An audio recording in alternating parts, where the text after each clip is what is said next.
Now this is a type of crunchy ring I don't mind putting near my mouth. Smut! Appetizers cooked on the barbecue couldn't be done any easier, like these packet to barbecue calamari rings. So just sit right back, grab a drink or two, and let's get into it. Oh, don't forget, subscribe to the channel and hit the bell notification if you want updates. Cheers! Calamari this good should be illegal. For this cook, we can get our barbecue ready before we start prepping the food. Today, I'm using a 57cm Weber Kettle and I'm pairing it up with a kettle cone because I want to be cooking at temps of 240 degrees Celsius and above. And how I'll do that is by 3/4 filling a chimney starter up with briquettes. I'll light them up. Once they're fully ashed over, I'll grab my kettle cone, place it in the middle of the charcoal grate, and I'll dump the lit fuel into it.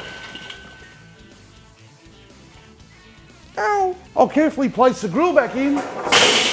I'll pop the lid back on, opening all the vents, and we're going to give the grill 10 minutes to warm up. Did you know calamari and squid are the same thing? Calamari comes from the Italian word Calamaro, which is an ink pot for writing. And since squid shoot ink, it's only natural that that was going to influence the name of the food. The preparation for today's cook may seem easy for most, but it still has some technical aspects, and if not followed correctly, you'll end up ruining the cook. Frozen and crumbed squid rings or calamari rings is what we're using in today's cook. Now the packaging has this little nick in the side of the bag to make it easier to open without struggling with knives. Just grab the bag in both hands and tear open like that. How easy! And now we can easily take them out of the bag, and our calamari rings are now ready for the barbecue. And since we've successfully removed them from that plastic bag, these ones aren't going to have that sort of plastic aftertaste that you can sometimes get. It's finally time to get the crumbed calamari rings we've taken so much time to prep onto the barbecue. Just place them around the outer edge of the cooking grill, as this is where the high heat is being forced by the kettle cone, and pop the lid on. And because we're using high indirect heat, our food isn't sitting right over the fuel source, so we won't get any flare-ups. This type of high heat indirect grilling is similar to air frying. There's no need for oil, but you'll still get a nice crunchy outer, but the inside will stay moist. Smut!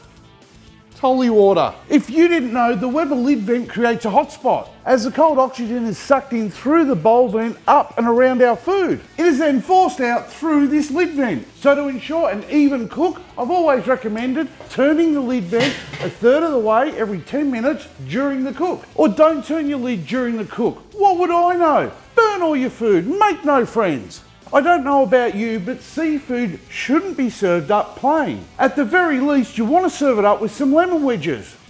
Freshly squeezed lemon juice over seafood gives a flavour of zing. And trust me, I'm the zing king. Lemons are easy enough to prep by rolling between your hand and a hard surface to loosen up all those fibres. And then grabbing your favourite knife, just slice the lemon in half lengthways, and then in half again lengthways. You have now created a lemon wedge. Today I'm cooking with a temp of 240 degrees Celsius and above. And all up, this cook's only going to take 30 minutes. Or for those of you who love to follow my beer timer, you're looking at a 1 beer cook. Cheers!